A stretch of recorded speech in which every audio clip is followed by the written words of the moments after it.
저는 북한에서 9년 동안 꽃제비로 살았습니다. 쓰레기통을 뒤지고 죽은 개를 먹고 풀뿌리를 씹으며 살아남았죠.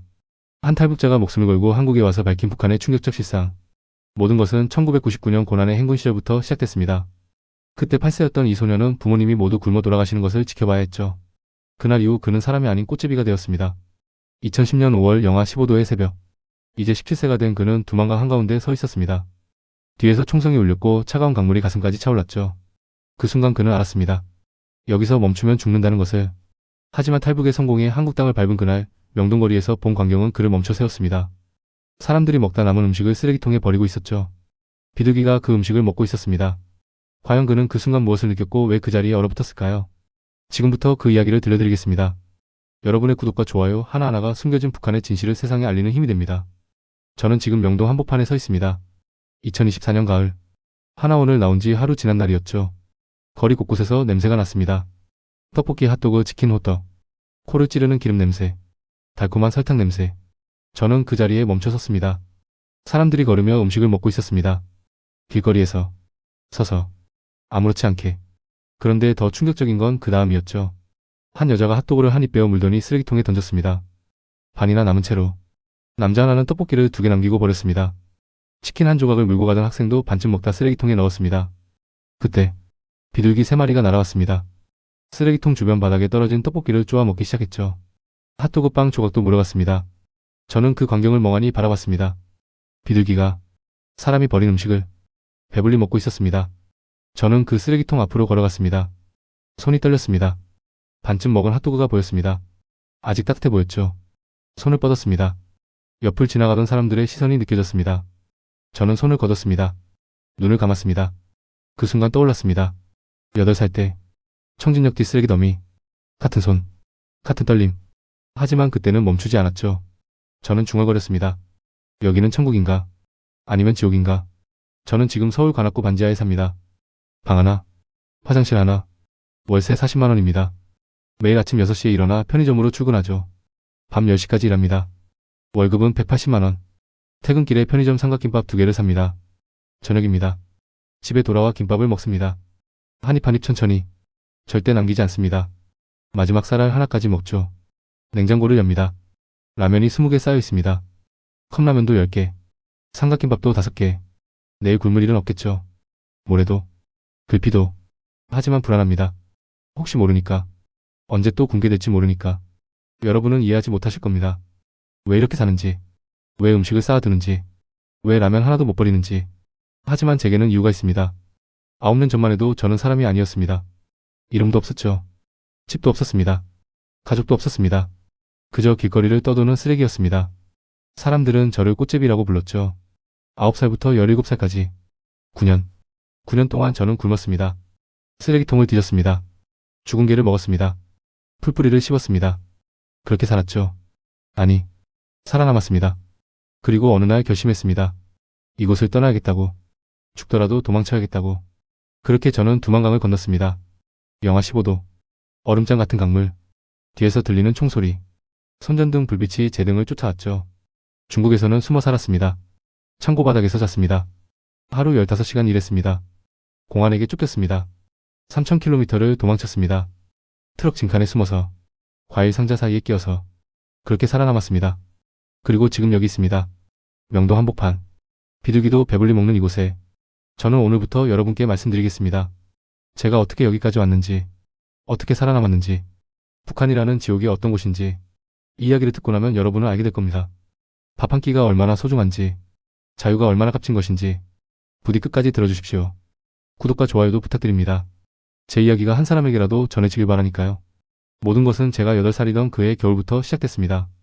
1999년, 고난의 행군이라 불리던 그 시절, 제 부모님이 굶어 죽던 그날부터 1999년 2월, 청진시. 저는 그때 8살이었습니다. 아버지는 청진 제철소 노동자였죠. 한때는 배급이 나왔습니다. 쌀, 옥수수, 감자. 한 달에 한 번씩 배급소에서 받아왔죠. 하지만 98년부터 끊겼습니다. 완전히. 아버지는 매일 공장에 나갔습니다. 일은 해야 했으니까요. 일 안 하면 반동분자가 되니까요. 하지만 월급은 없었습니다. 배급도 없었죠. 그저 나가서 기계 앞에 서 있는 것. 그게 전부였습니다. 어머니는 장마당으로 나갔습니다. 집에 있던 물건들을 팔기 시작했죠. 이불, 그릇, 옷, 하나씩 팔렸습니다. 팔아서 옥수수를 샀습니다. 한 움큼. 그걸로 죽을 쓰셨죠. 저는 그 죽을 먹었습니다. 하루 한 그릇. 어머니와 아버지는 안 드셨습니다. 배부르다고 하셨죠. 하지만 저는 알았습니다. 거짓말이라는 걸. 어머니 눈이 푹 들어가 있었습니다. 아버지 광대뼈가 튀어나왔죠. 99년 3월. 제 8번째 생일이었습니다. 그날 어머니가 집에 돌아왔습니다. 손에 뭔가 쥐고 계셨죠. 옥수수 한 개. 반쪽. 어머니 철수야 생일 축하한다. 저는 그 옥수수를 받았습니다. 눈물이 났습니다. 어머니가 웃으셨습니다. 하지만 그 웃음이 무서웠습니다. 얼굴에 살이 하나도 없었으니까요. 저는 옥수수를 먹었습니다. 천천히. 한 알 한 알. 그게 마지막 생일 선물이었습니다. 사흘 후. 아버지가 쓰러졌습니다. 공장에서 일하다가 동료들이 업고 왔죠. 아버지를 방바닥에 눕혔습니다. 눈이 풀려 있었습니다. 말도 못하셨죠. 어머니가 울었습니다. 어머니 병원 가야 해요. 가야 한다고요. 하지만 돈이 없었습니다. 병원비가 없었죠. 북한에서는 의료가 무상이라고 합니다. 거짓말입니다. 돈 없으면 병원 문전박대 당합니다. 의사도 굶주리니까요. 뇌물 안 주면 약도 안 주죠. 아버지는 그렇게 일주일을 누워 계셨습니다. 물만 조금씩 드셨습니다. 말씀도 못하셨죠. 숨만 쉬셨습니다. 일주일 후 아버지가 돌아가셨습니다. 밤 11시. 숨소리가 멈췄습니다. 어머니가 아버지를 흔들었습니다. 어머니 여보. 여보. 정신 차려요. 대답이 없었습니다. 저는 구석에서 그 모습을 봤습니다. 울지도 못했습니다. 그냥 멍하니 봤죠. 장례식은 없었습니다. 관도 없었습니다. 그냥 산에 묻었습니다. 동네 사람 3명이 도와줬죠. 어머니와 저는 집으로 돌아왔습니다. 빈 방. 아버지가 없는 방. 어머니는 그날부터 더 나갔습니다. 장마당으로. 매일. 아침부터 밤까지. 하지만 팔 물건이 없었습니다. 집에 아무것도 남지 않았으니까요. 어머니는 남의 짐을 날랐습니다. 하루 종일 짐을 날라도 옥수수 한 움큼이었죠. 2달이 지났습니다. 99년 5월. 어머니도 쓰러졌습니다. 장마당에서 돌아오다가 문 앞에서 저는 어머니를 끌어들였습니다. 어머니는 눈을 뜨지 못했습니다. 숨만 쉬셨죠. 저는 물을 떠왔습니다. 어머니 입에 조금씩 넣어드렸습니다. 하지만 삼키지 못하셨습니다. 흘러내렸죠. 이틀 후 어머니가 눈을 뜨셨습니다. 저를 보셨습니다. 어머니 철수야. 엄마 미안하다. 그게 마지막이었습니다. 어머니도 돌아가셨습니다. 저는 8살이었습니다. 부모님이 모두 굶어 죽었습니다. 배급이 끊겨서. 국가가 버려서. 친척들이 왔습니다. 저를 데려가지 않았습니다. 친척일 우리도 먹고 살기 힘들다. 친척이 미안하다. 철수야. 저는 혼자 남았습니다. 빈집에. 그날부터 저는 꽃제비가 됐습니다. 부모님이 돌아가신 후 저는 집을 나왔습니다. 그 빈집에 혼자 있을 수 없었으니까요. 청진역으로 갔습니다. 사람이 많았으니까요. 구걸할 수 있을 거라 생각했죠. 하지만 역에는 저 같은 아이들이 이미 수십 명 있었습니다. 꽃제비. 사람들은 우리를 그렇게 불렀습니다. 꽃처럼 떠도는 아이들. 하지만 우리는 꽃이 아니었죠. 그냥 버려진 쓰레기였습니다. 첫날 밤. 역전대합실 구석에 앉았습니다. 차가운 바닥. 등 뒤로 바람이 들어왔죠. 잠을 잘 수 없었습니다. 추웠으니까요. 무서웠으니까요. 새벽 4시쯤 됐을까요? 누군가 제 어깨를 건드렸습니다. 10살쯤 돼 보이는 남자아이였죠. 명철 너 새로 왔구나. 저는 고개를 끄덕였습니다. 명철 이름이 뭐야? 저 철수요. 명철 나는 명철이야. 여기 온 지 2년 됐어. 명철이는 제 옆에 앉았습니다. 명철 춥지? 저기 보일러실 있어. 거기 가자. 명철이를 따라갔습니다. 역사 뒤편 보일러실. 문틈으로 들어갔죠. 따뜻했습니다. 처음으로 잠들 수 있었습니다. 다음날부터 저는 명철이와 함께 다녔습니다. 낮에는 구걸했습니다. 명철 철수야 사람들 많은 데로 가야 해. 장마당이 제일 좋아. 장마당. 사람들이 물건을 사고 파는 곳이었죠. 저는 손을 내밀었습니다. 저 밥 좀 주세요. 사람들은 쳐다보지도 않았습니다. 지나갔죠. 10명, 20명, 30명. 아무도 주지 않았습니다. 100번째쯤 됐을 때 한 아주머니가 옥수수 한 개를 주셨습니다. 저는 그걸 받아 명철이와 나눠 먹었습니다. 반씩. 그게 하루 식사였죠. 그걸로 안 될 때는 다른 방법을 썼습니다. 쓰레기통. 장마당 뒤편에 쓰레기통이 있었습니다. 음식 쓰레기가 버려지는 곳이었죠. 저는 그 안을 뒤졌습니다. 썩은 배추. 곰팡이 핀 옥수수. 뼈다귀. 먹을 수 있는 건 다 먹었습니다. 명철 철수야 이것 봐. 감자 반쪽이야. 명철이가 웃으며 보여줬습니다. 저도 웃었죠. 감자 반쪽이 기뻤습니다. 겨울이 왔습니다. 2000년 11월. 영하 20도. 밤에는 얼어 죽는 아이들이 있었습니다. 저와 명철이는 보일러실로 숨어 들어갔습니다. 하지만 보안원이 발견했죠. 보안원 이 새끼들이 발로 걷어찼습니다. 저는 맞았습니다. 명철이도 맞았죠. 보안원 다시 들어오면 죽인다. 우리는 쫓겨났습니다. 그날 밤 우리는 역전 구석에서 웅크렸습니다. 서로 껴안고 떨었죠. 아침이 됐을 때 제 손이 파래져 있었습니다. 명철이 손도 마찬가지였죠. 그래도 살았습니다. 봄이 오면 나아질 거라 생각했습니다. 하지만 봄이 와도 달라지는 건 없었죠. 여름에는 풀을 뜯어 먹었습니다. 가을에는 도토리를 주웠습니다. 겨울에는 또 얼었습니다. 1년, 2년, 3년. 시간이 흘렀습니다. 저는 10살이 됐습니다. 12살, 15살, 17살. 명철이와 저는 계속 함께였습니다. 2006년 어느 날, 저는 15살이었죠. 장마당에서 감자를 훔쳤습니다. 배가 너무 고팠으니까요. 하지만 상인에게 걸렸습니다. 상인 도둑놈 새끼. 뺨을 맞았습니다. 발로 차였죠. 사람들이 둘러쌌습니다. 하지만 아무도 말리지 않았습니다. 보안원이 왔습니다. 보안원 이반동 새끼가 손목을 잡혔습니다. 끌려갔죠. 보안서. 3일 동안 갇혔습니다. 매일 두들겨 맞았습니다. 사흘 후 풀려났습니다. 몸이 상한 데가 없었죠. 명철이가 기다리고 있었습니다. 명철 철수야. 괜찮아. 저는 울었습니다. 명철 철수야, 우리 언젠가 배불리 먹을 수 있을까? 저는 대답하지 못했습니다. 모르겠으니까요. 그날 밤 저는 생각했습니다. 이렇게 죽을 순 없다고. 언젠가는 나가야 한다고. 이 지옥에서. 그 답을 찾기까지 2년이 더 걸렸습니다. 2009년 10월. 저는 17살이었습니다. 그날 아침 방송이 나왔습니다. 확성기에서. 전 주민은 오후 2시까지 청진광장으로 모이라고. 불참하면 반동으로 간주한다고. 명철이와 저는 광장으로 갔습니다. 가지 않으면 우리도 끌려가니까요. 광장에는 이미 수천 명이 모여 있었습니다. 노인, 아이, 여자, 남자. 모두 강제로 끌려온 사람들이었죠. 광장 한가운데 기둥이 세워져 있었습니다. 나무 기둥. 사람 키보다 높았습니다. 그 앞에 군인들이 서 있었죠. 총을 들고. 2시가 됐습니다. 확성기에서 소리가 났습니다. 인민 여러분, 오늘 우리는 반동분자를 처단하겠습니다. 트럭이 들어왔습니다. 뒤에서 사람 하나를 끌어냈죠. 여자였습니다. 40살쯤 돼 보이는. 손이 뒤로 묶여 있었습니다. 발도 묶여 있었죠. 끌려왔습니다. 기둥 앞으로. 여자 옆에 아이가 하나 있었습니다. 5살쯤. 딸이었죠. 울고 있었습니다. 아이 엄마. 엄마. 군인이 아이 입을 막았습니다. 확성기 소리가 다시 들렸습니다. 이 반동은 인민의 식량을 훔쳤습니다.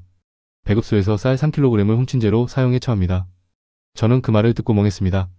쌀 3kg. 그것 때문에 사람을 죽인다고. 여자가 소리쳤습니다. 여자 제발. 제발 살려주세요. 아이가 굶어서. 아이가. 목소리가 떨렸습니다. 울고 있었죠. 하지만 아무도 막지 않았습니다. 군인들이 여자를 기둥에 묶었습니다. 단단히. 여자는 계속 울었습니다. 여자 수진아. 엄마 미안해. 미안해. 딸이 울부짖었습니다. 수진 엄마. 안 돼요. 엄마. 군인이 수진이를 끌어냈습니다. 광장 밖으로. 수진이 목소리가 멀어졌죠. 군인 5명이 일렬로 섰습니다. 총을 들었습니다. 여자를 향해. 제 심장이 터질 것 같았습니다. 숨을 쉴 수 없었죠. 명철이가 제 팔을 잡았습니다. 떨고 있었습니다. 명철 철수야. 눈 감아. 저는 눈을 감을 수 없었습니다. 쳐다볼 수밖에 없었죠. 군인이 손을 들었습니다. 내렸습니다. 총성이 울렸습니다. 3발. 짧은 침묵. 그리고 여자가 쓰러졌습니다. 기둥에 묶인 채. 고개가 떨어졌죠. 피가 바닥으로 흘렀습니다. 확성기 소리가 다시 나왔습니다. 이것이 반동의 최후입니다. 인민 여러분 박수. 사람들이 박수를 쳤습니다. 강제로. 짝짝짝. 소리 없는 박수. 공포에 질린 박수. 저는 박수를 치지 못했습니다. 손이 떨렸으니까요. 옆에 있던 남자가 제 팔꿈치를 쳤습니다. 남자 박수 안 치면 너도 끌려간다. 저는 손을 들었습니다. 떨리는 손으로 박수를 쳤습니다. 짝, 짝, 짝. 눈물이 났습니다. 하지만 닦을 수 없었죠. 박수를 쳐야 했으니까요. 해산 명령이 떨어졌습니다. 사람들이 흩어졌습니다. 하지만 시체는 그대로였습니다. 기둥에 묶인 채. 저는 명철이와 그 자리를 떠났습니다. 뒤돌아보지 않았죠. 하지만 머릿속에 남았습니다. 총성, 비명, 비. 그날 밤 저는 잠을 잘 수 없었습니다. 눈을 감으면 보였습니다. 그 여자가 쓰러지는 모습이. 다음날 아침 광장을 지나갔습니다. 시체가 아직 있었습니다. 하루가 지났는데도 까마귀들이 모여 있었죠. 사람들은 그냥 지나갔습니다. 아무렇지 않게, 익숙한 듯이. 저는 그 모습을 보고 깨달았습니다. 이건 잘못됐다고. 쌀 3kg 때문에 사람이 죽는 나라. 아이가 어머니를 잃는 나라. 이건 잘못된 겁니다. 명철이가 물었습니다. 명철 철수야 괜찮아? 저는 대답하지 못했습니다. 괜찮지 않았으니까요. 여러분이라면 어떻게 하셨겠습니까? 강제로 박수를 칠 수 있었겠습니까? 쌀 3kg 때문에 어머니가 죽는 걸 보고도 아무렇지 않을 수 있겠습니까? 그날부터 저는 달라졌습니다. 이 나라를 벗어나야겠다고 생각했죠. 죽더라도 도망쳐야겠다고. 그 여자의 딸 수진이는 어떻게 됐을까요? 아마 저처럼 꽃제비가 됐을 겁니다. 어머니 없이 혼자 굶으면서. 그게 북한입니다. 그날 밤부터 저는 잠을 잘 수 없었습니다. 눈을 감으면 보였으니까요. 총성 비명피. 그 여자가 쓰러지는 모습이 계속 떠올랐죠. 귀에서 소리가 떠나지 않았습니다. 엄마. 수진이가 울부짖던 그 목소리가. 일주일이 지났습니다. 한 달이 지났습니다. 하지만 악몽은 계속됐죠. 매일 밤 똑같은 꿈을 꿨습니다. 제가 기둥에 묶여있고 총이 저를 향하고 방아쇠가 당겨지는 꿈. 그 순간 깨어났습니다. 식은땀을 흘리며 명철이가 물었습니다. 명철 철수야 요새 이상해. 무슨 일 있어? 저는 대답하지 못했습니다. 말할 수 없었으니까요. 이 생각들을, 이 의문들을. 낮에는 장마당에 나갔습니다. 사람들을 봤죠. 굶주린 사람들, 병든 사람들, 죽어가는 사람들. 다들 살기 위해 발버둥 쳤습니다. 하지만 아무도 말하지 않았죠. 왜 이렇게 사는지, 왜 굶어야 하는지. 어느 날 광장을 지나갔습니다. 거대한 김일성 동상이 서 있었죠. 그 옆에 김정일 동상. 반짝반짝 빛났습니다. 금으로 칠해져 있었으니까요. 저는 그 동상을 올려다봤습니다. 그리고 생각했죠. 이건 잘못됐다고. 쌀 3kg 때문에 사람이 죽는데 왜 이 동상은 금으로 칠해져 있습니까? 아이들이 굶어 죽는데 왜 이 사람들은 웃고 있습니까? 하지만 그 생각을 입 밖에 낼 수 없었습니다. 말하는 순간 제가 죽으니까요. 집에 돌아와 라디오를 들었습니다. 조선중앙방송. 매일 같은 소리만 나왔죠. 위대한 수령님, 친애하는 장군님. 김정은 동지께서 현지 지도를 하셨습니다. 화면에는 뚱뚱한 남자가 나왔습니다. 웃고 있었죠. 군인들이 박수를 쳤습니다. 카메라가 식탁을 비췄습니다. 산더미 같은 음식이 쌓여 있었죠. 고기, 과일, 빵, 술. 저는 그 화면을 멍하니 봤습니다. 그리고 깨달았습니다. 수령님은 배고프지 않으시다는 걸. 장군님은 굶지 않으신다는 걸. 인민들은 굶고 있는데요. 아이들은 죽어가는데요. 꽃제비들은 쓰레기를 뒤지는데요. 저 사람들은 저렇게 먹고 있습니다. 그날 밤 저는 결심했습니다. 나는 여기서 나가야 한다고. 이 지옥에서 벗어나야 한다고. 죽더라도 도망쳐야 한다고. 이곳에 남아서 천천히 굶어 죽느니 차라리 도망치다 총 맞아 죽는 게 낫다고. 하지만 두려웠습니다. 국경을 넘다 잡히면 어떻게 될까? 총 맞으면 어떻게 될까? 강물에 빠져 죽으면 어떻게 될까? 수없이 많은 생각이 머릿속을 스쳤죠. 그래도 결심은 변하지 않았습니다. 저는 나가야 했습니다. 이 나라에서, 이 체제에서, 이 거짓말에서 자유를 찾아야 했습니다. 밥을 배불리 먹을 수 있는 곳으로 가야 했습니다. 쌀 3kg 때문에 죽지 않는 곳으로. 하지만 어떻게 나갈까요? 돈도 없고 방법도 모르는데. 저는 그저 굶주린 꽃제비일 뿐인데. 그 답을 찾는데 1년이 걸렸습니다. 그리고 마침내 저는 그 사람을 만났습니다. 브로커를. 제 인생을 바꿀 그 사람을. 2010년 겨울이었습니다. 저는 18살이 됐죠. 장마당에 나가 있었습니다. 그날도 국어를 하고 있었죠. 그때 한 남자가 제게 다가왔습니다. 40대쯤 돼 보이는 남자였습니다. 낡은 인민복을 입고 있었죠. 남자, 너 중국 물건 살래? 저는 고개를 저었습니다. 저 돈 없어요. 남자는 웃었습니다. 그리고 낮은 목소리로 말했죠. 남자, 중국 가고 싶냐? 저는 멈췄습니다. 심장이 빨리 뛰었죠. 주변을 둘러봤습니다. 보안원이 있나 확인했습니다. 없었죠. 저 무슨 말씀이세요? 남자, 중국 가면 밥은 배불리 먹을 수 있어. 저는 아무 말도 하지 못했습니다. 남자가 제 귀에 대고 속삭였습니다. 남자, 내일 밤 11시. 역전 뒤 강변으로 와. 혼자. 그리고 사라졌습니다. 사람들 사이로. 저는 그 자리에 서 있었습니다. 떨고 있었죠. 중국. 그곳에 정말 갈 수 있을까요? 밥을 배불리 먹을 수 있을까요? 하지만 무서웠습니다. 함정일 수도 있었으니까요. 보안원이 숨어 있을 수도 있었죠. 그날 밤 잠을 잘 수 없었습니다. 가야 할까 말아야 할까? 계속 고민했죠. 명철이에게 말할까 생각했습니다. 하지만 입을 열지 못했습니다. 위험할 수 있었으니까요. 다음날 밤이 됐습니다. 시계가 없어서 시간을 정확히 알 수 없었습니다. 하지만 대충 11시쯤 됐을 때 저는 강변으로 갔습니다. 어둠 속을 걸었죠. 심장이 터질 것 같았습니다. 강변에 도착했습니다. 아무도 없었습니다. 저는 기다렸습니다. 10분, 20분. 그때 누군가 나타났습니다. 어제 그 남자였죠. 혼자가 아니었습니다. 다른 남자가 하나 더 있었습니다. 젊은 남자였죠. 30대쯤. 남자 잘 왔다. 이쪽은 김영수야. 형수가 너를 중국으로 데려갈 거야. 김영수가 저를 쳐다봤습니다. 형수 탈북하고 싶은 거 맞지? 저는 고개를 끄덕였습니다. 목소리가 나오지 않았으니까요. 형수 두만강 건너면 자유야. 중국이지. 거기서 돈 벌 수 있어. 한국까지 갈 수도 있고. 한국. 그 단어를 들었을 때 가슴이 뛰었습니다. 형수 하지만 쉽지 않아. 잡히면 죽어. 총 맞아 죽거나 수용소 가거나. 알지? 저 알아요. 형수 그래도 갈 거야? 전에. 형수는 고개를 끄덕였습니다. 형수 비용이 있어. 200만 원. 저는 숨이 막혔습니다. 200만 원. 그렇게 많은 돈을. 저 그렇게 많은 돈이요. 형수 많지. 하지만 목숨값이야. 강 건너는 것도 위험하고 브로커 돈도 줘야 하고 중국공안한테 뇌물도 줘야 하고. 200만 원은 기본이야. 저는 망설였습니다. 저에게는 10만 원도 없었습니다. 하루 구걸해봤자 1000원도 안 되는데 200만 원을 어떻게 모으죠? 형수가 말했습니다. 형수 3개월 주지. 3개월 안에 돈 모아. 그럼 데려가 줄게. 저 3개월이요. 형수 못 모으겠으면 관두고. 나 바쁜 사람이야. 저는 생각했습니다. 3개월. 90일. 하루에 2만 원 이상 벌어야 합니다. 불가능해 보였죠. 하지만 포기할 수 없었습니다. 이게 유일한 기회였으니까요. 저 하겠습니다. 형수 좋아. 3개월 후 여기로 와.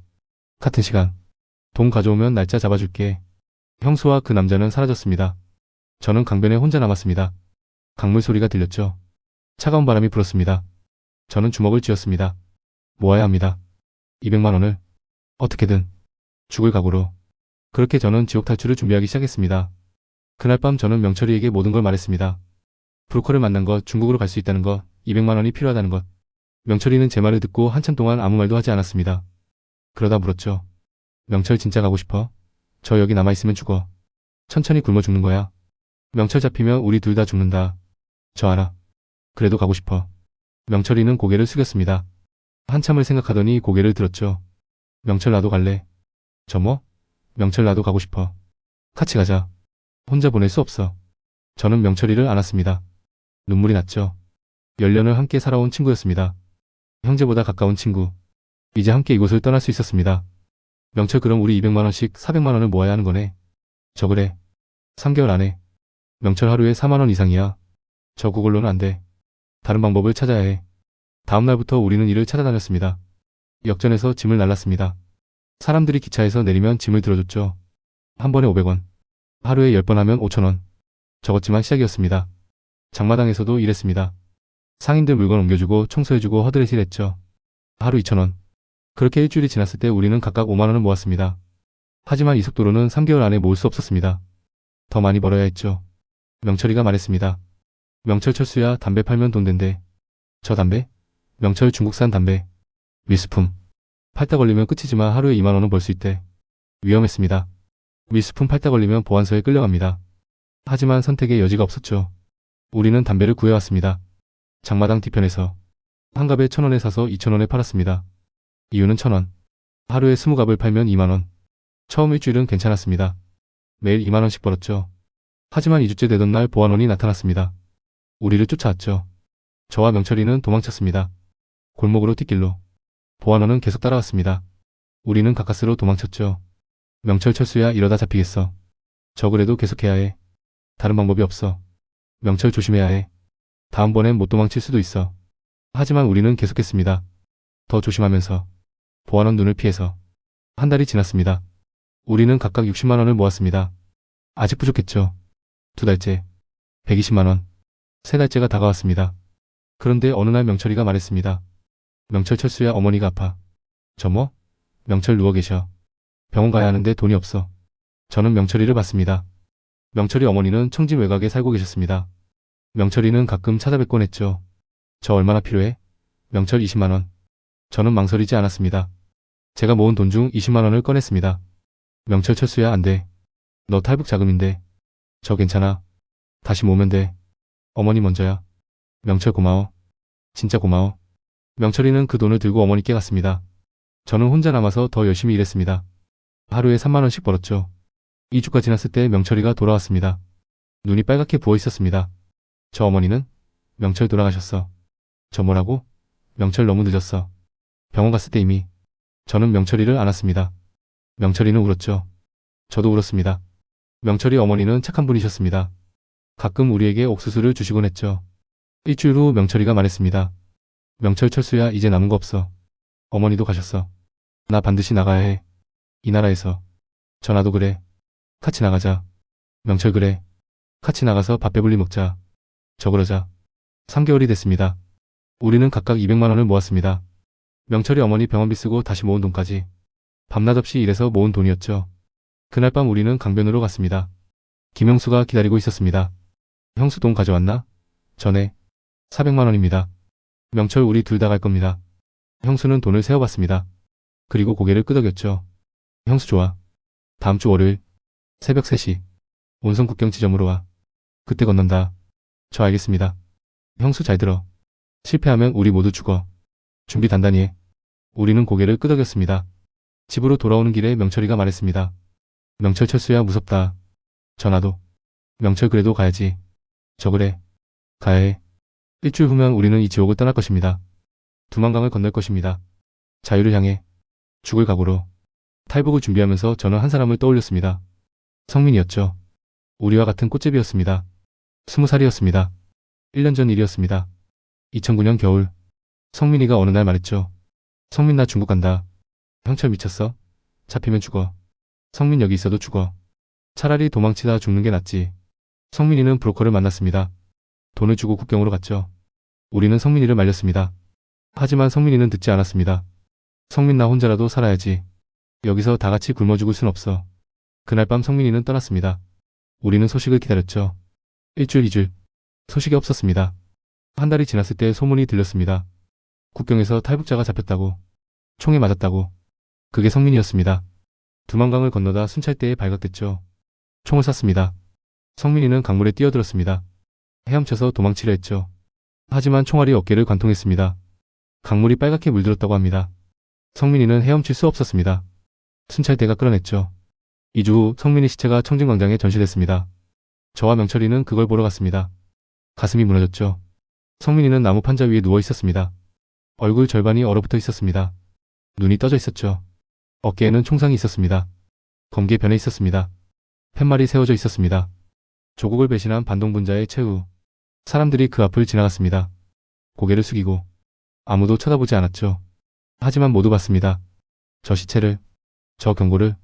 명철이가 떨었습니다. 명철 철수야, 저렇게 될 수도 있어. 저 알아. 명철 그래도 갈 거야? 저 그래도 가야 해.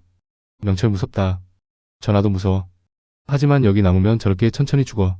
차라리 도망치다 죽는 게 나아. 성민이 시체는 사흘 동안 광장에 있었습니다. 새들이 모여들었죠. 까마귀가 눈을 쪼아 먹었습니다. 그 모습을 보고 저는 다짐했습니다.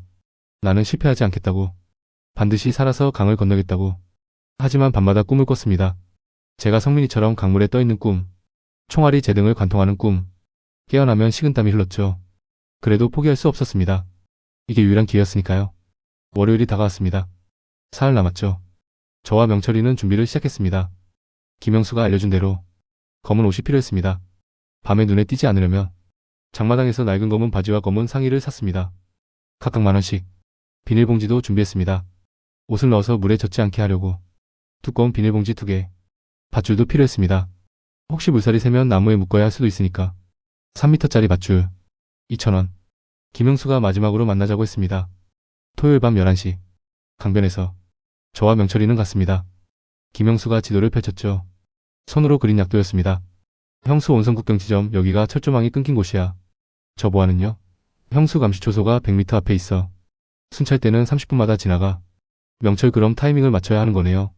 형수 맞아. 순찰대 지나가고 10분 안에 강 건너야 해. 형수가 강을 가리켰습니다.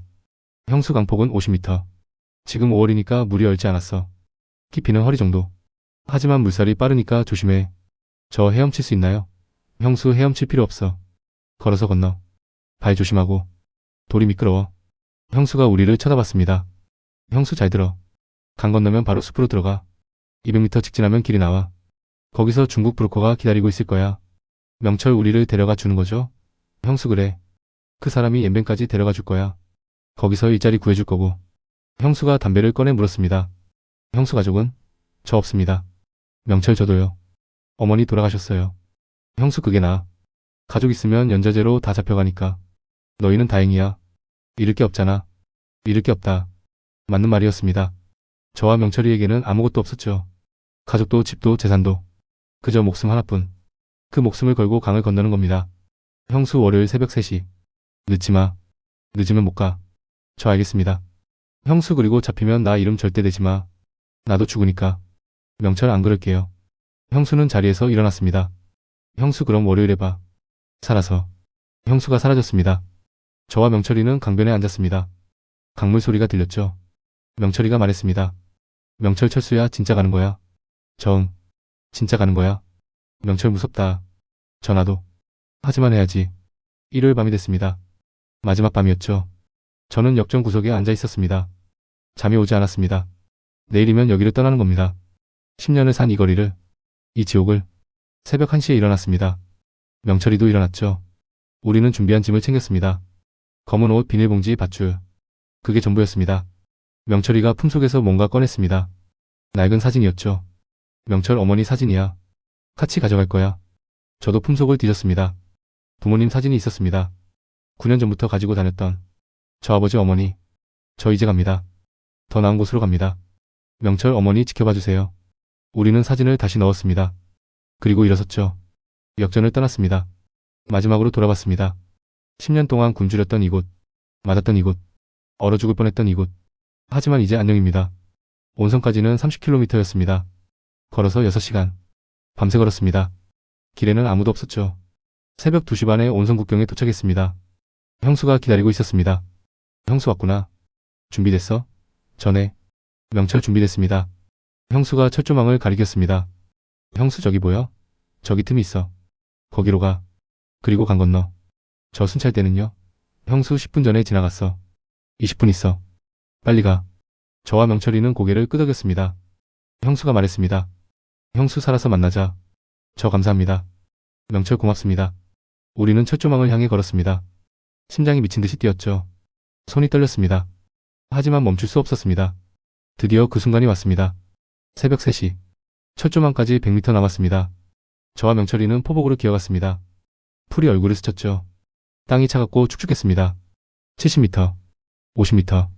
심장 소리가 너무 커서 들킬 것 같았습니다. 앞쪽 감시초소에서 불빛이 보였습니다. 100m 거리. 군인이 담배를 피우고 있었죠. 30m. 철조망 틈이 보였습니다. 형수가 말한 그곳. 끊어진 철망 사이로 사람 하나가 지나갈 만했죠. 저는 명철이를 봤습니다. 명철이도 저를 봤습니다. 고개를 끄덕였죠. 20m. 10m. 철조망 앞에 도착했습니다. 저는 먼저 몸을 비집고 들어갔습니다. 철망이 옷을 찢었습니다. 따끔했죠. 피가 났습니다. 하지만 신경 쓸 겨를이 없었습니다. 몸을 빼냈습니다. 명철이가 뒤따라 들어왔습니다. 명철이 팔에도 철망이 긁혔죠. 피가 흘렀습니다. 우리는 일어났습니다. 강도까지 30m. 숨을 죽이고 걸었습니다. 뒤에서 소리가 들렸습니다. 발소리. 순찰대였습니다. 우리는 바닥에 엎드렸습니다. 풀 속에 숨었죠. 순찰대가 지나갔습니다. 20m 거리. 손전등 불빛이 좌우로 움직였습니다. 심장이 터질 것 같았습니다. 1분. 2분. 순찰대가 멀어졌습니다. 저는 명철이를 쳤습니다. 지금이라고. 우리는 다시 일어났습니다. 강둑으로 뛰었습니다. 20m, 10m. 강물 소리가 들렸습니다. 철썩철썩. 드디어 강둑에 도착했습니다. 아래를 내려다봤습니다. 강이 흐르고 있었습니다. 검은 강물. 50m 폭. 반대편이 중국이었습니다. 자유였죠. 저는 옷을 벗었습니다. 비닐봉지에 넣었습니다. 명철이도 똑같이 했습니다. 팬티만 입고 서 있었죠. 5월인데도 추웠습니다. 영하 5도 정도. 저는 강물에 발을 담갔습니다. 차가웠습니다. 뼈가 얼어붙는 느낌. 하지만 들어가야 했습니다. 한 발, 두 발. 물이 무릎까지 찼습니다. 명철이가 뒤따라 들어왔습니다. 명철 철수야 차가워. 저 참아. 빨리 가자. 물이 허리까지 찼습니다. 발밑돌이 미끄러웠죠. 조심스럽게 걸었습니다. 10m, 15m. 물살이 세졌습니다. 몸이 흔들렸죠. 20m. 중간 지점. 물이 가슴까지 찼습니다. 숨쉬기가 힘들었습니다. 그때였습니다. 뒤에서 불빛이 비쳤습니다. 손전등이었습니다. 강둑에서 목소리가 들렸죠. 거기서. 누구야? 순찰대였습니다. 우리를 발견한 겁니다. 저는 명철이를 봤습니다. 명철이도 저를 봤죠. 공포에 질린 눈, 저 뛰어. 명철 가자. 우리는 반대편을 향해 뛰었습니다. 물속에서. 힘들었습니다. 물이 저항했으니까요. 25m, 30m. 뒤에서 소리가 났습니다. 서 쏜다. 총성이 울렸습니다. 당. 물이 튀었습니다. 제 옆에서 50cm 거리. 저는 물속으로 잠수했습니다. 명철이도 잠수했죠. 물이 귀로 들어왔습니다. 아무것도 보이지 않았습니다.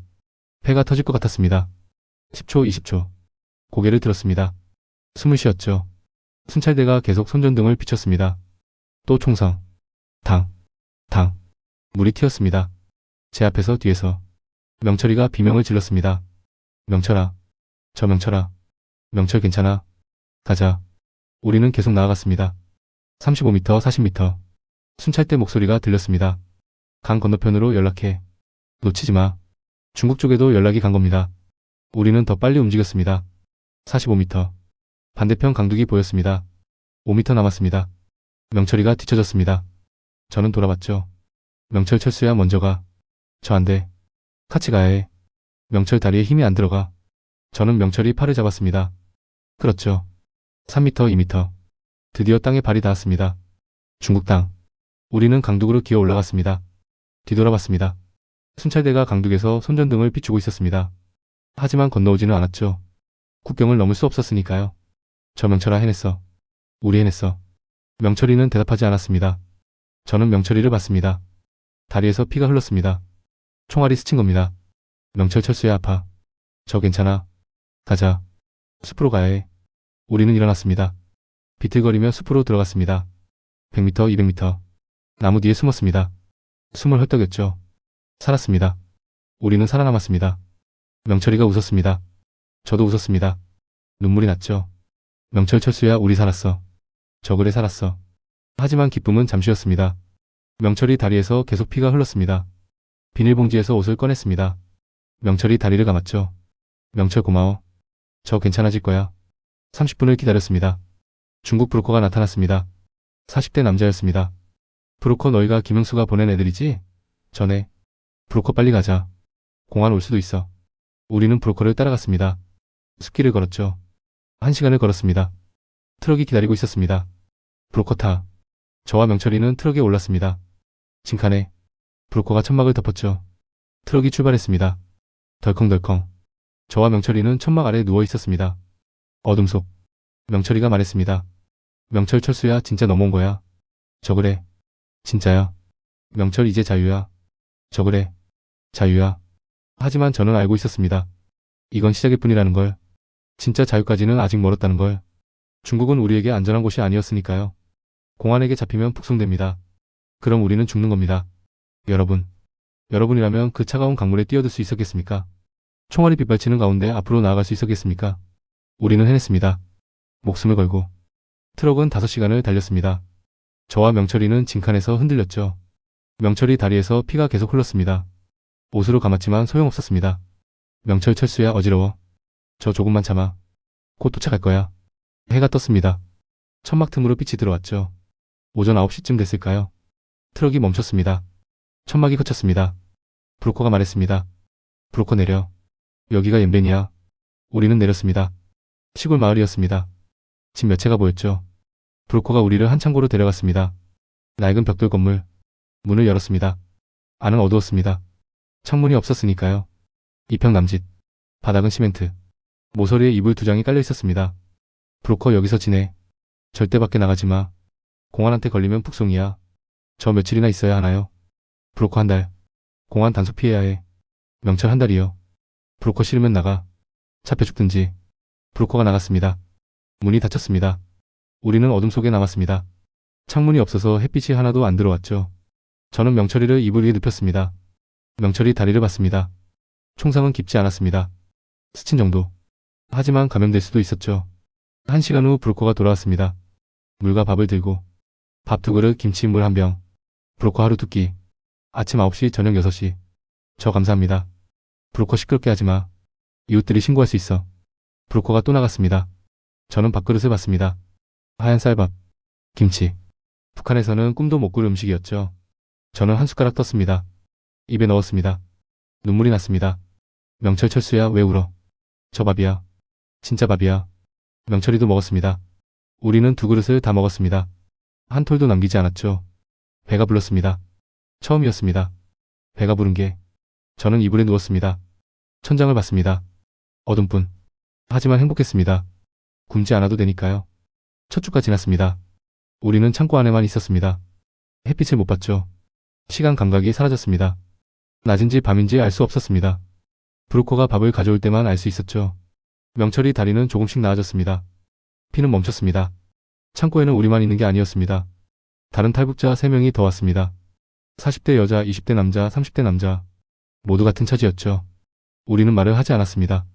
위험했으니까요. 그냥 조용히 앉아 있었습니다. 둘째 주. 브로커가 왔습니다. 심각한 얼굴이었죠. 브로커 공안 단속이 심해졌어. 한 달 더 있어야 할 것 같아. 명철 한 달 더요. 브로커 싫으면 나가. 저 알겠습니다. 기다리겠습니다. 한 달이 두 달이 됐습니다. 우리는 미쳐가고 있었습니다. 햇빛 없이, 바람 없이, 그저 어두운 방에서. 명철이가 말했습니다. 명철 철수야, 언제까지 이래야 해? 저 조금만 더 참자. 명철 이러다 여기서 죽는 거 아니야? 저 아니야. 안 죽어. 셋째 주 어느 밤. 문 두드리는 소리가 났습니다.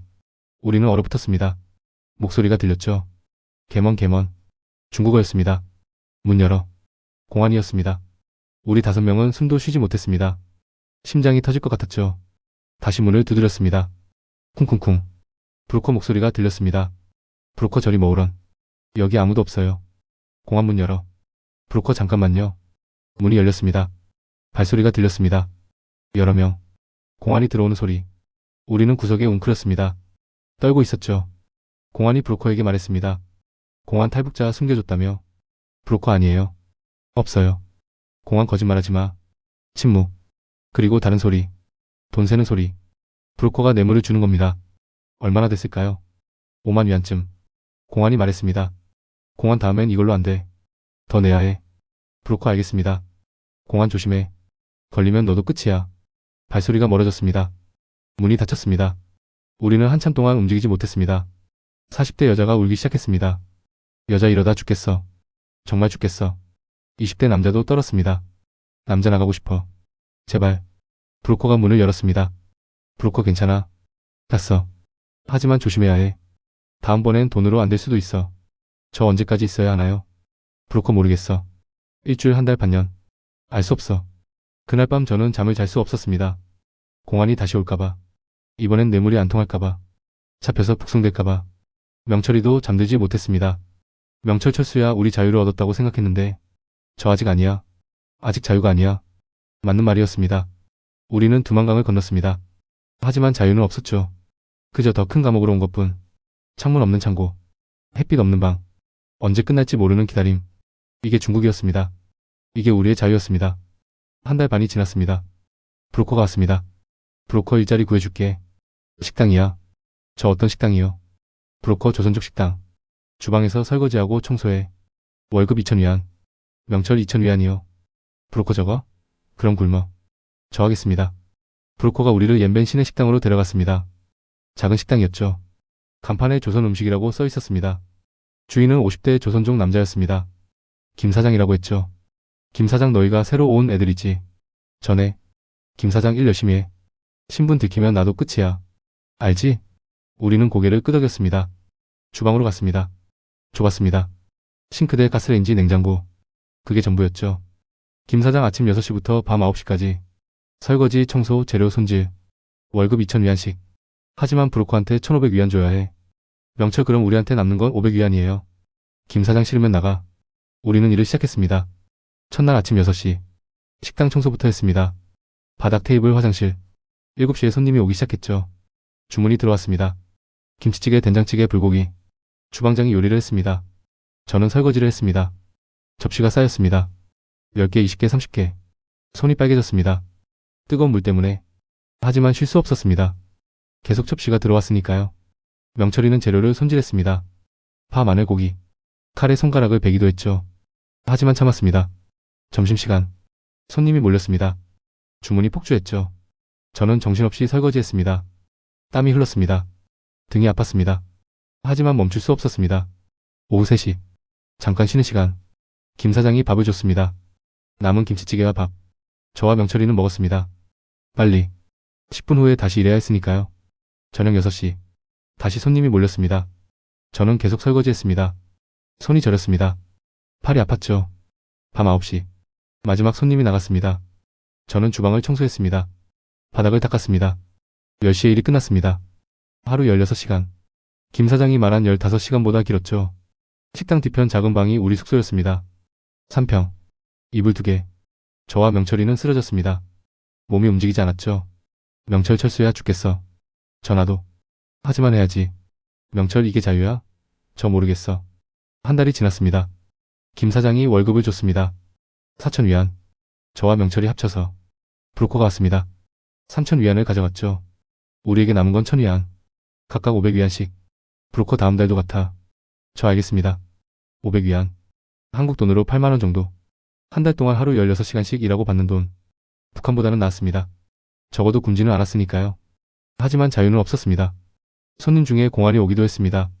제복을 입고. 저는 그때마다 주방 깊숙이 숨었습니다. 냉장고 뒤에. 심장이 터질 것 같았죠. 공안이 식사를 하고 갔습니다. 저는 나왔습니다. 식은땀이 흘렀습니다. 김 사장 조심해. 걸리면 우리 다 죽어.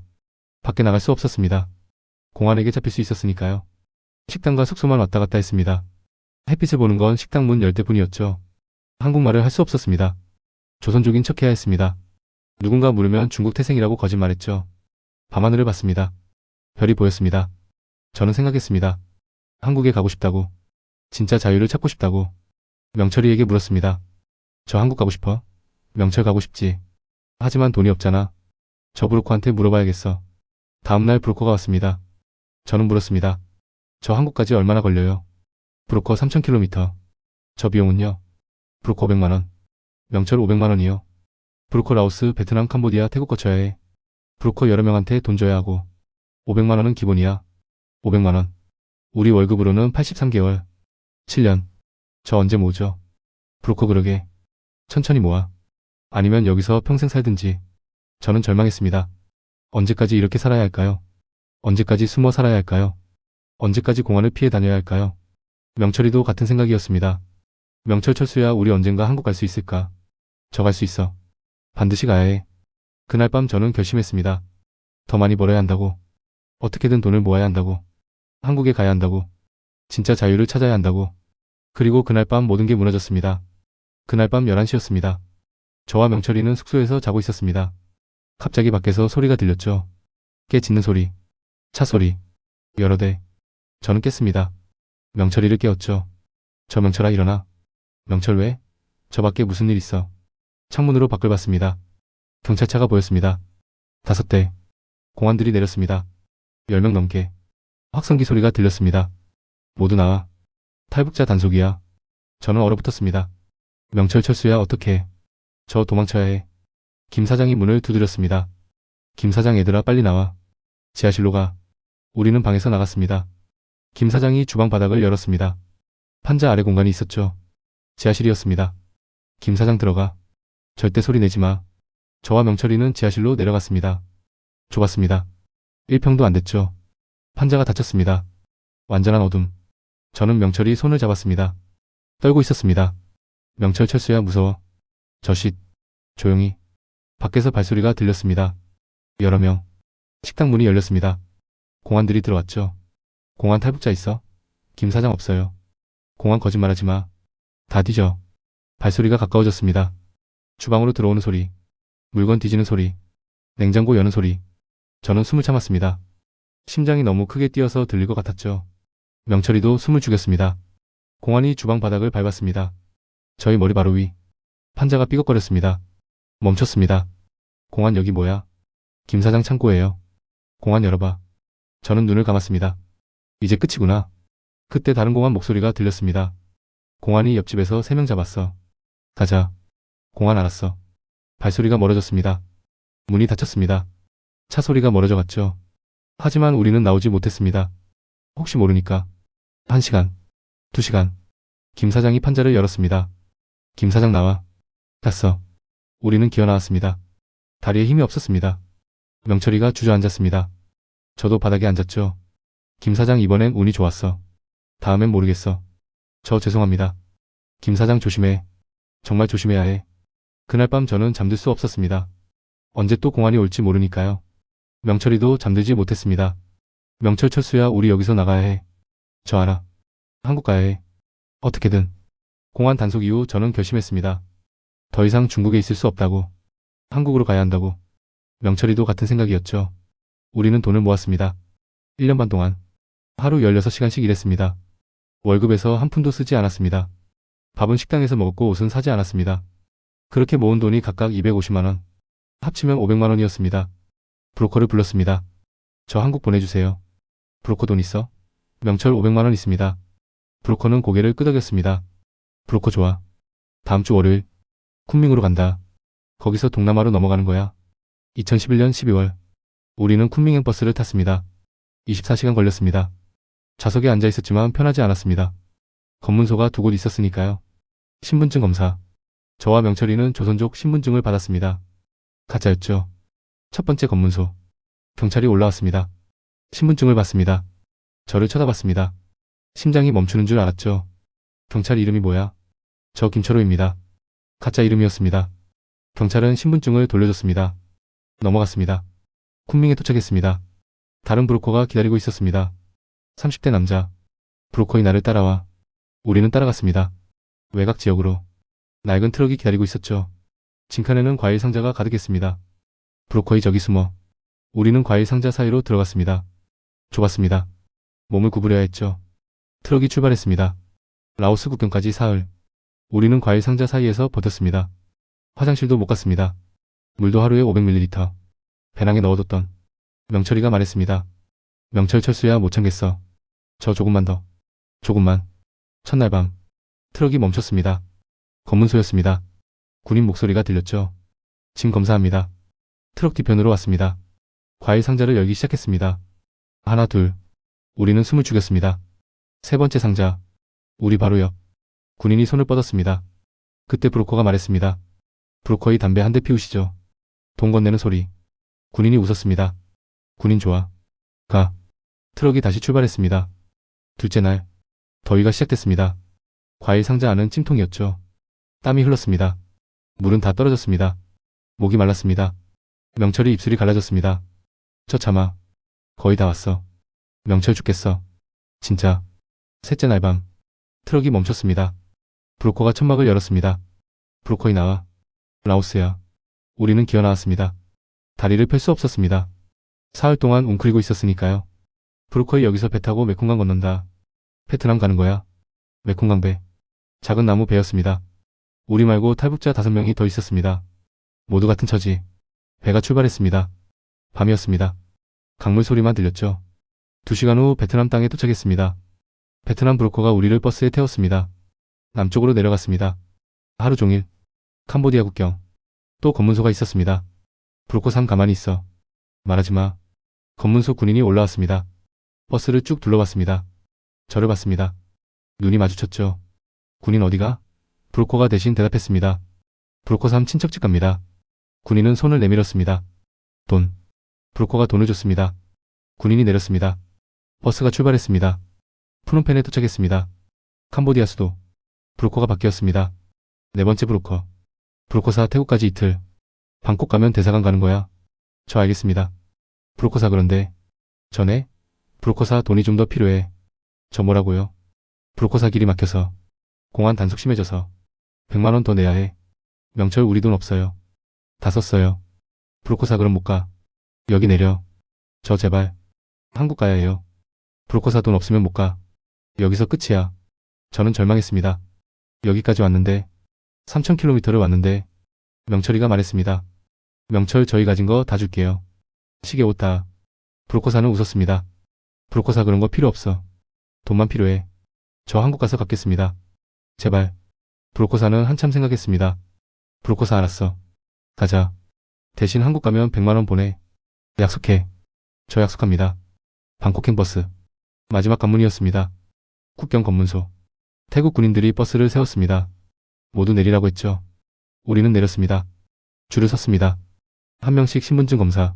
제 차례가 왔습니다. 군인이 신분증을 봤습니다. 저를 봤습니다. 군인 이거 가짜야. 제 심장이 멈췄습니다. 군인 너 탈북자지? 저 아니요. 저는 군인이 무전기를 들었습니다. 그때 브로커가 뛰어왔습니다. 군인과 이야기했습니다. 태국어로 돈을 건넸습니다. 많은 돈. 군인은 무전기를 내렸습니다. 군인가? 빨리. 저는 버스에 올랐습니다. 온몸이 떨렸죠. 명철 철수야 살았어. 저 거의 죽을 뻔했어. 방콕에 도착했습니다. 2012년 3월. 3000km. 석 달. 우리는 살아남았습니다. 브로커사 여기서 내려. 한국 대사관은 저기야. 걸어가. 저 감사합니다. 브로커사 한국 가면 돈 잊지 마. 명철 꼭 보내겠습니다. 여러분. 3000km. 상상이 가십니까? 트럭 진칸에 숨어서. 과일 상자 사이에서. 목숨을 걸고. 우리는 해냈습니다. 이제 마지막 관문만 남았습니다. 한국 대사관. 방콕 거리에 섰습니다. 브로커가 가리킨 방향을 봤습니다. 저기 보이는 건물. 300m 앞. 한국 대사관이었습니다. 명철이와 저는 서로를 봤습니다. 명철 저기만 들어가면 끝이야. 저 그래. 끝이야. 하지만 발이 떨어지지 않았습니다. 무서웠습니다. 여기까지 왔는데 마지막에 잡히면 어떡하죠? 태국 경찰이 우리를 막으면 어떡하죠? 대사관이 우리를 안 받아주면 어떡하죠? 수많은 생각이 머릿속을 스쳤습니다. 명철 철수야 가자. 정. 가자. 우리는 걸었습니다. 천천히. 200m. 주변을 둘러봤습니다. 사람들이 지나갔습니다. 관광객들. 태국 사람들. 아무도 우리를 신경 쓰지 않았죠. 150m. 심장이 빨리 뛰었습니다. 태국 경찰차가 지나갔습니다. 저와 명철이는 멈췄습니다. 경찰차가 천천히 지나갔죠. 우리를 쳐다봤습니다. 저는 고개를 숙였습니다. 경찰차가 지나갔습니다. 저 휴. 명철 진짜 놀랐어. 100m. 건물이 가까워졌습니다. 현대적인 건물이었습니다. 정문이 보였죠. 경비원이 서 있었습니다. 태극기가 펄럭이고 있었습니다. 빨강, 파랑, 하양. 바람에 흔들렸죠. 저는 그 깃발을 봤습니다. 눈물이 났습니다. 저기가 우리나라입니다. 50m. 명철이도 울고 있었습니다. 명철 철수야 태극기야. 정. 우리나라 깃발이야. 우리는 계속 걸었습니다. 30m. 20m. 경비원이 우리를 봤습니다. 10m. 저는 다리가 풀렸습니다. 너무 긴장해서. 명철이가 제 팔을 잡았습니다. 명철 철수야 거의 다 왔어. 정문 앞. 5m. 경비원이 다가왔습니다. 태국 사람이었습니다. 경비원 뭐하러 왔어요? 저는 입을 열었습니다. 하지만 목소리가 나오지 않았습니다. 목이 메었습니다. 경비원 무슨 일이에요? 명철이가 말했습니다. 명철 저희는 북한에서 왔습니다. 경비원은 고개를 끄덕였습니다. 이해한다는 표정. 여기 많이 온다는 표정. 경비원 잠깐만요. 무전기를 들었습니다. 한국어로 말했습니다. 경비원 탈북자 2명 왔습니다. 잠시 후 안에서 사람이 나왔습니다. 한국 사람이었습니다. 40대 남자. 정장을 입고 있었죠. 직원 어서 오세요. 들어오세요.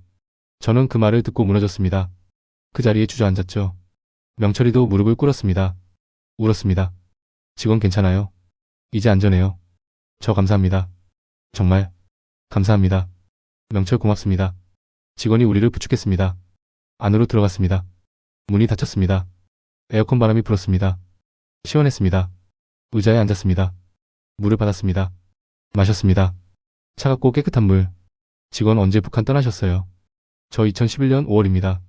직원 1년 가까이 걸리셨네요. 명철네. 중국에서 1년 반, 동남아 석 달.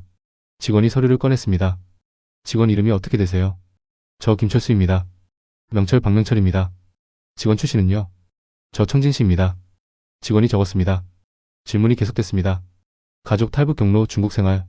우리는 다 대답했습니다. 2시간이 걸렸죠. 직원 이제 한국 갈 준비하시면 돼요. 비행기표 끊어드릴게요. 일주일 후에 출발하실 수 있어요. 저 일주일요. 직원 네. 서류 처리하고 건강검진 받고. 그럼 인천공항으로 가시는 거예요. 명철 진짜요? 진짜 한국 가는 거예요. 직원 네. 진짜예요. 저는 명철이를 안았습니다. 울었습니다. 명철이도 울었죠. 직원도 눈시울을 붉혔습니다. 직원 고생 많으셨어요. 이제 자유예요. 자유. 그 단어를 들었을 때 실감이 나지 않았습니다. 정말 자유일까요? 정말 끝난 걸까요? 10년 동안 굶주렸던 청진거리, 얼어붙은 두만강, 창고 은신, 식당 노동, 3000km 도주. 모든 게 끝난 걸까요? 그날 밤 대사관 숙소에서 잤습니다. 침대였습니다. 처음 자보는 침대. 부드러웠습니다. 이불도 깨끗했죠. 저는 누워서 천장을 봤습니다. 명철 철수야 우리 해냈어. 저 그래. 해냈어. 명철 이제 한국 가는 거야. 드디어. 하지만 잠이 오지 않았습니다. 너무 믿기지 않았으니까요. 이게 꿈은 아닐까? 깨어나면 다시 청진거리일까? 다시 창고 아닐까? 손으로 침대를 만졌습니다. 진짜였습니다. 이불을 만졌습니다. 진짜였습니다. 저는 울었습니다. 조용히. 일주일 후 저와 명철이는 비행기를 탔습니다. 처음 타보는 비행기. 창밖을 봤습니다. 구름이 보였습니다. 하늘이 보였죠. 명철 철수야, 우린 알고 있어. 저 그래. 한국으로 날아가고 있어. 그 순간 저는 알았습니다. 드디어 자유를. 비행기가 착륙했습니다. 인천공항. 2012년 3월 21일. 기내 방송이 나왔습니다. 대한민국에 오신 것을 환영합니다. 저는 그 말을 듣고 울었습니다. 대한민국. 저희 나라. 명철이도 울고 있었죠. 명철 철수야, 왔어. 우리 진짜 왔어. 저 그래. 진짜야. 비행기에서 내렸습니다. 공항 안으로 들어갔습니다. 넓었습니다. 천장이 높았죠. 사람들이 많았습니다. 깨끗한 옷을 입은 사람들, 캐리어를 끌고 가는 사람들, 스마트폰을 보는 사람들. 저는 그 모습을 넣어놓고 봤습니다. 이게 한국입니다. 이게 자유입니다. 입국장을 나왔습니다. 하나원 직원이 기다리고 있었습니다. 30대 여자였습니다. 명찰에 이름이 써 있었죠. 직원 김철수 씨, 박명철 씨. 전에 직원 환영합니다. 고생 많으셨어요. 저 감사합니다. 명철 정말 감사합니다. 직원이 우리를 차로 안내했습니다. 승합차였습니다. 올랐습니다. 창밖을 봤습니다. 고속도로가 보였습니다. 차들이 빠르게 지나갔죠. 건물들이 높았습니다. 불빛이 많았습니다. 명철 철수야, 봐. 저것 봐. 저 진짜 대단하다. 직원 놀라셨죠? 곧 익숙해지실 거예요. 1시간쯤 갔을까요? 차가 휴게소에 멈췄습니다. 직원 배고프시죠? 여기서 식사하고 가요.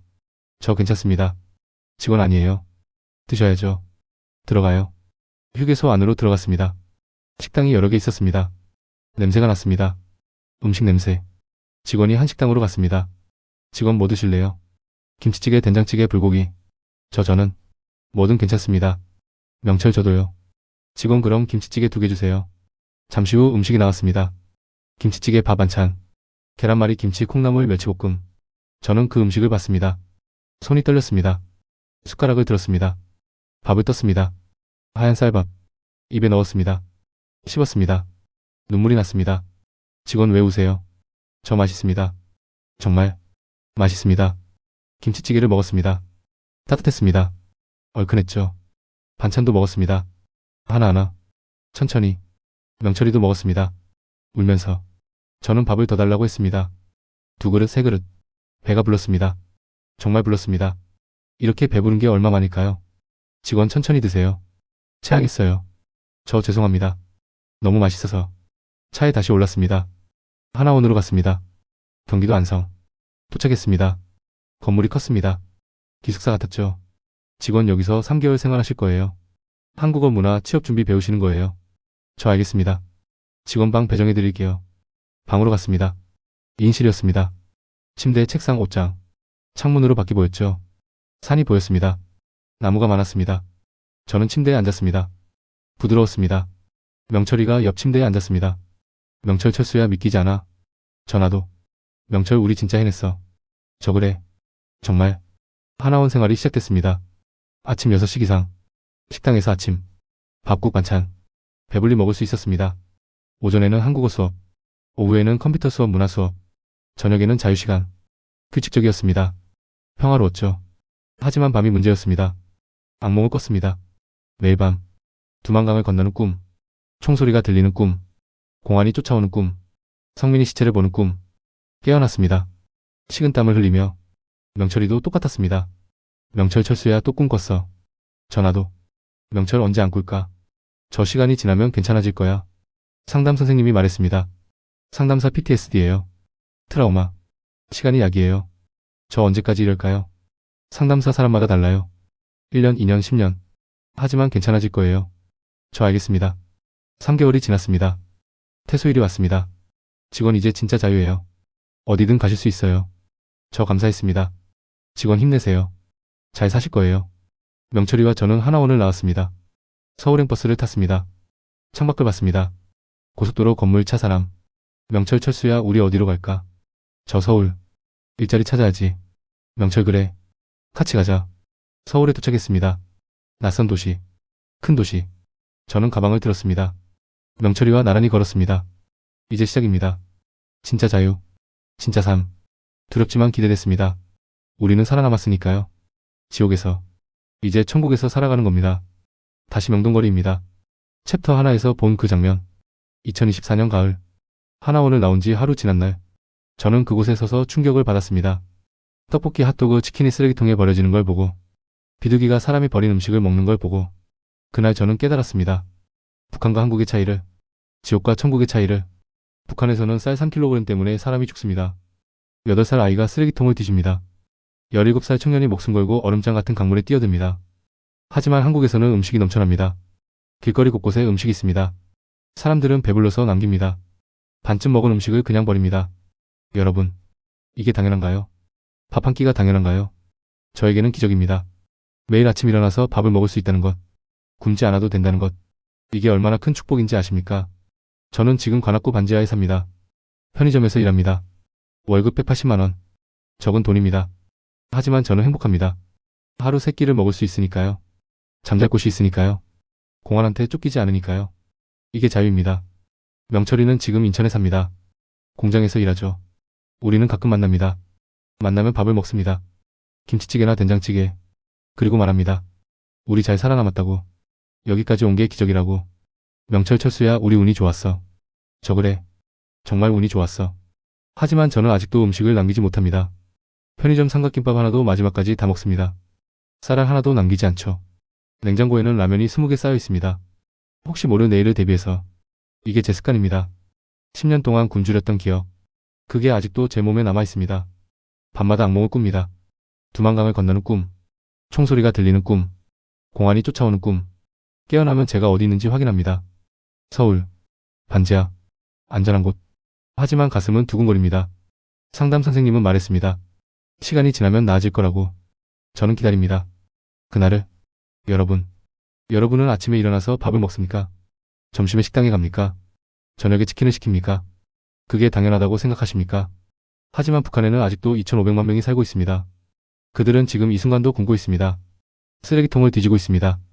풀뿌리를 씻고 있습니다. 도망치려다 죽고 있습니다. 제가 탈북한 지 13년이 지났습니다. 하지만 북한은 변하지 않았습니다. 여전히 사람들이 굶고 있습니다. 여전히 공개 처형이 있습니다. 여전히 자유가 없습니다. 저는 운이 좋아서 살아남았습니다. 하지만 수많은 사람들이 아직도 그곳에 있습니다. 당신이라면 밥 한 끼를 위해 목숨을 걸 수 있겠습니까? 영하 15도 강물에 뛰어들 수 있겠습니까? 3,000km를 도망칠 수 있겠습니까? 저는 했습니다. 명철이도 했습니다. 수많은 탈북자들이 했습니다. 왜냐고요? 살고 싶었으니까요. 자유롭고 싶었으니까요. 지금 이 순간 여러분이 먹고 있는 밥. 그게 얼마나 소중한지 기억해 주십시오. 여러분이 누리는 자유. 그게 얼마나 값진 것인지 잊지 마십시오. 북한 동포들이 언젠가 이 자유를 누릴 수 있기를 바랍니다. 언젠가 그들도 배불리 먹을 수 있기를 바랍니다. 언젠가 그들도 밤에 편히 잠들 수 있기를 바랍니다. 이 이야기가 한 사람에게라도 전해지길 바랍니다. 북한의 현실을 알리고 싶습니다. 자유의 소중함을 말하고 싶습니다. 구독과 좋아요 부탁드립니다. 이 이야기를 더 많은 분들이 들을 수 있도록. 저는 지금도 명동거리를 지나갈 때마다 생각합니다. 여기는 천국이라고. 밥을 먹을 수 있는 곳, 자유가 있는 곳, 꿈을 꿀 수 있는 곳. 저는 이곳에서 살아갑니다. 하루하루 감사하며, 밥 한 끼에 감사하며, 자유에 감사하며, 지금 이 순간 밥 먹을 수 있는 자유에 감사하십시오. 여러분이 누리는 평화에 감사하십시오. 그리고 아직도 지옥에 있는 2,500만 명을 기억해 주십시오. 감사합니다.